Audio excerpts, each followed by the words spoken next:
Hello everyone, सभी को मेरी नमस्ते। आज मैं आपको खांसी के लिए घरेलू नुस्खा बताने जा रही हूँ, जिसके लिए आपको चाहिए 2 बादाम, बड़ी इलायची के दाने,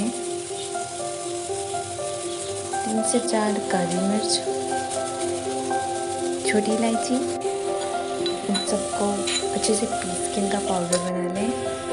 इस पाउडर को शहद के साथ मिक्स कर लें। इसको आप हल्दी वाले गर्म दूध के साथ भी ले सकते हो और पानी के साथ भी। धन्यवाद।